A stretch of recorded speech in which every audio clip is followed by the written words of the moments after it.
Morning everyone, hope you're all going well. Yeah, we've run into the weekend, so it's Saturday today. The guys aren't working, Tony and Brendan aren't working today. Pretty steady start this morning, not sort of a few cups of coffee and haven't done much at all really. But yeah, just come down just to check the pivot. It's nearly finished its circle. So yeah, it's got roughly a quarter of the circle left to do. I'll just stop out and show you. So yeah, we've been, if you missed the last video, it's a bit windy too still. We're just putting 20 mil on this wheat crop. This is grazing crop that the grazing variety, so it's had stock on it a fair portion of its life. And yeah, the plan is we'll come in with corn in here after we get the wheat off. So the dam, you can see the water level where the water was. So we had this dam full. So yeah, we're just running along. We've had a bit of trouble with this screen again. We lost prime. We actually started the irrigator on Thursday and it stopped Thursday arvo, and yeah, I went to Albury yesterday, down about an hour's drive away, just to pick the draper rollers up for the windrower and some stuff to service the truck, which I'll talk about later. But yeah, Tony had trouble. He couldn't get it to prime, and down the bottom you can see the spinny thing. One of you guys was wondering about the river screen and seeing it work, so that's how it works. It's got a series of jets on the inside and then jets on the outside, and the suction is actually inside the screen, so it's essentially self-cleaning. But anyway, there's a tap down the bottom there for, I think it's to sort of drain the system. I'm not 100% sure what it does, but it had actually come open. So we're not too sure whether a duck's been playing funny buggers sitting on it, or just it's been quite windy the last few days, so whether just it was catching a bit of wind when the water level was up higher, so whether it's just with it bouncing up and down, whether it's opened the tap. So once we closed the tap and we actually took the handle off it, so it can't happen again, and it primed up pretty quickly then. So but anyway, so that's where we're up to with this job. So it's just got to run around a bit further and it'll shut itself off. So but weather, the sun's out today. Yesterday's pretty crappy day yesterday, quite windy and yeah, sort of showered showers on and off during the day. So but yeah, it's a nice enough day today. So yeah, we've got a few jobs to do today. So but yeah, we'll try and not get too carried away. Well, apologies for the wind if it's a bit noisy, but I had one of you guys ask about whether we do silage and running cattle, so it was almost on cue actually. So this is a paddock, flood irrigation here. It's just next to our rice country and where the irrigator is there. So yeah, there's 20 odd hectares of flood irrigation here. So this had a grazing weed in it too, but what's gone on is we've got quite a lot of ryegrass, and ryegrass is probably the main one.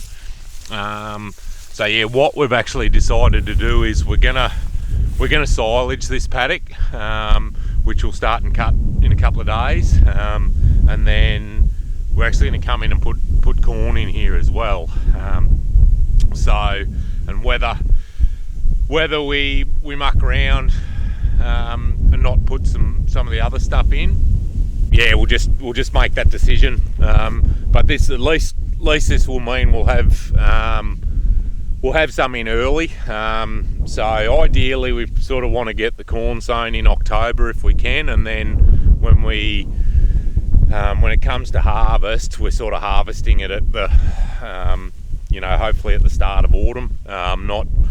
We have, last time we had this paddock in corn, I think we harvested it in August or September, just because it got wet, or the ground got wet and we couldn't get on it with the header and that sort of stuff. So yeah, if you can get it in early, it sort of translates to being able to harvest it earlier at the other end. So, but yeah, getting back to the silage. So yeah, we're going to do this as silage. We do quite a bit of silage now, like we have done the first for a few years now. And yeah, generally I think we're going to do another paddock out the back as well, and then yeah, hopefully we can get a cut of hay off it then, you know, in another month or so. So, but here just with the weeds and the crop's not all that thick, so we just reckon that silage will be the best outcome. And then on the flip side, it means we can get a bit of corn in early and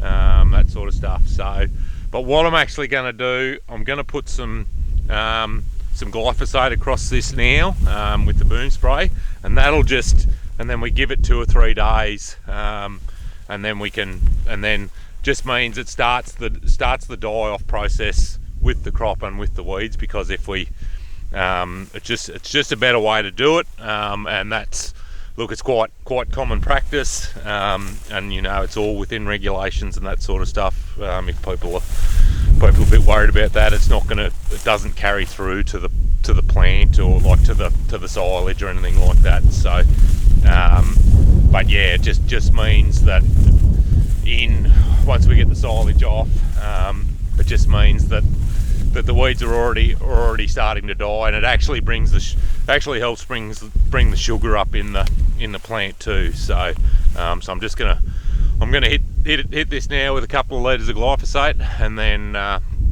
yeah, we'll come in on Monday, Tuesday and cut it. So slight change of plans with the spraying job. I'd actually went to fill the boom up and actually forgot that I still had a bit of fungicide in it from spraying wheat the other day. But this is just a little paddock in front of our house, about 16 hectares of a new variety we're just bulking up for seed. It's been pretty clean with disease and that sort of stuff, but there is just starting, and this is what we're spraying for. So hopefully you can see, if the camera will focus, those little orange spores on the leaf. So that's leaf rust or stripe rust. So that's what we're putting the fungicide on, to protect the leaf, the flag leaf and that. And what it actually does, if I come around here, I'll duck under the boom, what it will actually do, you end up with hot spots. So we'll end up with a hot spot like this. There's probably something going on there too, but anyway, the crop will actually turn orange like that. Yeah, just there's probably a bit of what they call adult plant resistance they breed into these, but yeah, you can see there's quite a bit here. So yeah, you'll essentially get these hot spots throughout the crop that you know, it looks a bit more here, looks like you'll get these spots about big as the bonnet of a car. Yeah, then it'll basically, the whole crop becomes infested then. But what'll happen here, putting the fungicide on, it will protect the crop, but it also brings those spores out, so it'll look a bit ordinary for a couple of days. This should have been done, you know, 10 days or a fortnight ago, but we sort of didn't have the boom here to do it. So anyway, it is what it is. But yeah, look, we'll get onto it now, and looking at it, it's pretty important. The crops out the other farm have been done once, but I think it's pretty important we need to get out there and get them done too.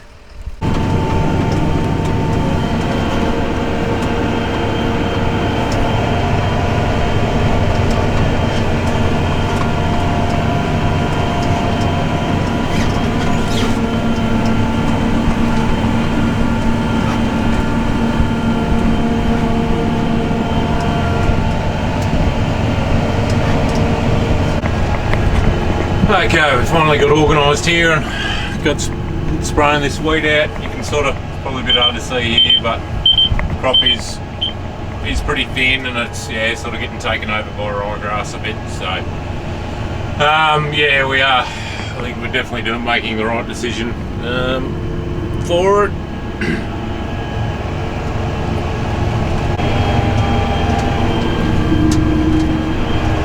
So I've got everything set up here on the joystick. It's a lot nicer to drive than the Magnum. It's not as clunky. The Vario transmissions, yeah, quite good on the boom spray. Yeah, so we've got two speeds set. If I go back here, so yeah, we've just got 15Ks and 20Ks, and then yeah, just a case of C1 and C2, and I can yeah, change my speed as I'm coming up to the end, and then I've just got a button on here to on off to resume the GPS, and then I've just got a rocker switch here for the boom height. So it's yeah, it's much easier than the Magnum to drive, and a lot quieter, and yeah, it's probably, I don't know what there is. Tony and I were talking about the other day, like there's 10 years difference between the tractors, I think, roughly, but yeah, it's amazing. I suppose one, the different brands, and two, just how the technology's changed in those 10 years. So yeah, anyway, it's all interesting. It's interesting to me anyway, whether it's interesting to you or not. What have we done? We've done about 14 hectares, so there's only about 22 in here to do. So yeah, we haven't got much left to do, and that'll be about it for today. Afternoon, so we're the next day after yesterday into Sunday. Yeah, I've just taken the opportunity today to get a bit of this on top of a bit of this fungicide spraying. So I've done one paddock, and I'm just out here, just got another 50, nearly 60 hectares in this block, and then there's another 25 over there, just that's got to have a bit of herbicide in it with as well, just to chase a bit of broadleaf weeds. So yeah, just moving on from a couple of videos ago, so we've actually now got the heads out, and yeah, we're just, you can see there's a bit of disease there. We're just trying to protect those leaves, so that's sort of the adult plant resistance coming in for the rust. Doesn't look great, but yeah, look, hopefully we can, this bit of fungicide we're putting it on will protect those leaves, and yeah, just help get it through to harvest. So yeah, it's there's not much more than we can do. Well, yeah, once we've done this, it's sort of close the gate and get through to harvest. But this variety is Scepter, and it is starting to break down. We're finding it's breaking down with disease. So I think this will probably be the last year we grow it, because yeah, sort of putting this will be a second fungicide, but yeah, you know, putting when we've got varieties that we've only just put one on, yeah, I think it might be time for it to go. So anyway, we'll get cracking. Pretty solid crop though. The crops look really good. Do have quite good moisture underneath them. So yeah, it just depends.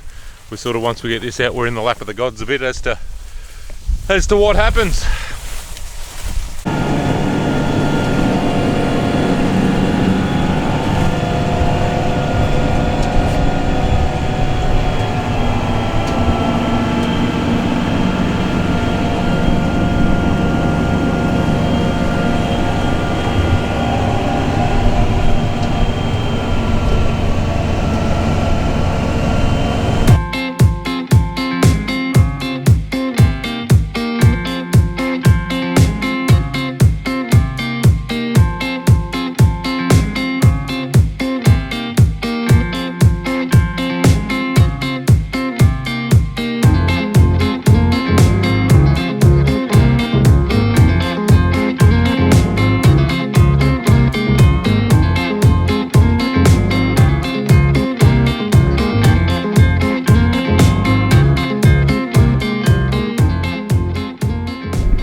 All done, back at home.